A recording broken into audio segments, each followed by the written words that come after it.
মোহাম্মদ রহমতুল্লাহ। BNP Barishal মহানগরের আমাদেরকে কোথাও সন্ত্রাস, সহিংসতা বা ভোট কারচুপির কোনো অভিযোগ কখন যে বরিশাল বসে দিতে পারে না। আমরা বরিশালে নির্বাচন করেছি এবং সেই নির্বাচনগুলো কত স্পষ্ট এবং কত সুন্দর শান্তিপূর্ণ হয়েছে আপনাদের পূর্বে অবগতি আছে। আমরা আইনশৃঙ্খলা বাহিনীর উচ্চ কর্মকাণ্ডের মধ্যে দৃষ্টিপাত করার জন্য আহ্বান জানাচ্ছি, তদন্ত ব্যবস্থা গ্রহণ করা জানাচ্ছি। এখানে উপস্থিত সাংবাদিক ভাইদের আমরা অত্যন্ত দায়িত্বশীলভাবে আগামীকালকে 12 ফেব্রুয়ারি নিশ্চয় সংবাদ পরিবেশন করছি। কারণ আমরা জানেন আমাদের যে 5ই আগস্ট যে গণ অভ্যুত্থান হয়েছে, সেই গণ অভ্যুত্থানে যারা শহীদ হয়েছে, এই শহীদের আত্মার শান্তির জন্যই আমাদেরকে 54টি বিভিন্ন দাবি এনে সংস্কার করা হয়েছে এবং দাবিগুলো পার্লামেন্টে সংবিধান সন্নিবেশিত করার জন্য পার্লামেন্টে এটি গৃহীত হতে হবে।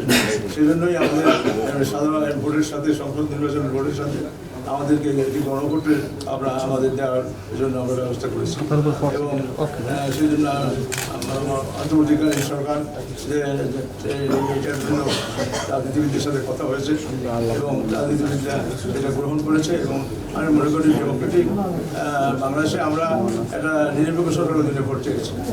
তো ডক্টর ইউনূস সাহেবের নেতৃত্বে ডক্টর রিয়াজ রহমান ডেমোক্রেটিক যে সিদ্ধান্তগুলো নিয়েছেন তার মানে ভবিষ্যতে বাংলাদেশের জন্য অত্যন্ত গুরুত্বপূর্ণ দলিল এবং ঐতিহাসিক একটি ঘটনা হবে।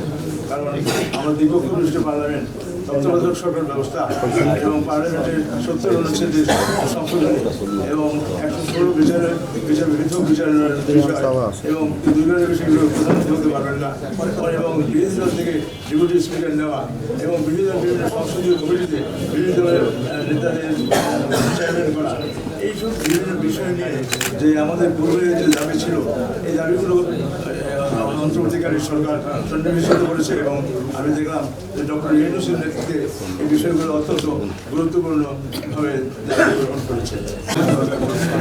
কাজে আমরা চাই যে নিরপেক্ষ সরকারের বিষয়টা এখন এস্টাবলিশড হয়ে গেছে। আমরা চাই যে আমাদের এখানে অ্যাডমিনিস্ট্রেশন প্রশাসনের যারা আছেন তারা বুঝে কাজ করবেন এবং আমরা ন্যায় বিচার আশা করি, আইনের শাসন ন্যায় বিচার সুনিশ্চিত করার জন্য নিরপেক্ষতা আশা করি। আমরা শুনছি অনেকে নিরপেক্ষ নন, বিভিন্ন কথাবার্তা বিভিন্ন পর্যায়ে আমাদের মধ্যে আসছে, কিন্তু কাজে কর্মে যদি কোনোরকম ভোট বানচাল করার জন্য, কোনো কারচুপি করার জন্য, বিভিন্ন কোনো কারচুপি করার জন্য যদি কোনো অ্যাডমিনিস্ট্রেশন বা কেউ যদি পেশা করে থাকেন, তাহলে আমরা কিন্তু আবার রাজপথে ফিরে যাবো। রাজপথ থেকে এসেছি, আবার রাজপথে ফিরে যাবো। কাউকে অন্যায় অত্যাচার অবিচার করার জন্য আমরা কাউকে শেষ দেবো না। কাজে আমি আবারও শহীদের আত্মার শান্তি কামনা করে আমার বক্তব্য শেষ করছি। এখন আপনাদের সঙ্গে আলোচনায় আমরা বলেছি ছোটোখাটো ঘটনা ক্ষুদ্র স্বার্থ হলে পরে যাতে বড় কোনো বৃহত্তর কিছু না হয়, আমাদের মধ্যে কোনো ঝগড়াঝাটি আমরা বিচারটা না হয়, সেজন্য আমরা চেষ্টা করছি। কিন্তু বিভিন্ন ধরনের যে কথা আসে বিভিন্ন জায়গা থেকে যে আমাদের নেতাকর্মীরা এখন আশঙ্কার মধ্যে আছে, সেসব কথা শুনেই আপনাদের সামনে উপস্থিত হয়েছে যে এগুলো যাতে ভবিষ্যতে না হয়, বরিশাল এরকম একটা ঘটনার মধ্যে বরিশাল যেন ভালো থাকে। সেই আশঙ্কার কথাগুলো কি? ঝুঁকিপূর্ণ এবং সেখানে হুমকি দেওয়া, সেটা তো এখন হওয়া উচিত নয়। এতগুলো ঘটনার পর, এতগুলো বছরের পর আমি মনে করি গণতন্ত্রের পথে বাধা কি, যেমন আজকে নারীদের ব্যাপারে কথা বলা, নারীদের কথা বলা, নারীরা আজকে অর্ধেক জনসংখ্যা হচ্ছে আমাদের নারী, নারীদের মধ্যে কথা বলা এটা আসলে একটা সংবিধান বহির্ভূত একটা বিষয় এবং অন্যান্য ধর্মের ব্যাপারে কিছু কথা বলা, কোরআন শরীফের সম্বন্ধে কিছু কমেন্ট করা, এসব বিষয় নিয়ে আমরা চিন্তিত করবো যে এইসব বিষয়গুলো নিয়ে হঠাৎ করে কারোর সাথে কোনো ঝামেলা না হয়। আমরা তো আসলে ঝামেলা করতে চাই না। আর এই আমি একজন মুসলমান হিসাবে কোরআন শরীফের যে ব্যাখ্যা অন্যের কাছ থেকে শুনছি, আমি জানি না সত্য কিনা, এটা শুনলে দেশের মধ্যে একটা অরাজকতা বিশৃঙ্খলা এই জন্য আমরা এটা ভয় পেয়েই আপনাদের সামনে উপস্থিত হয়েছি, যাতে আপনাদের সহানুভূতি, আপনাদের অংশগ্রহণটা শহীদের আত্মার সত্যি মধ্যে থাকে। ঝুঁকিপূর্ণ আমরা বলি গণমাধ্যমে যেমন স্টিকার দেওয়া বা কার্ড গুরুত্বপূর্ণ পয়েন্ট বলেছেন।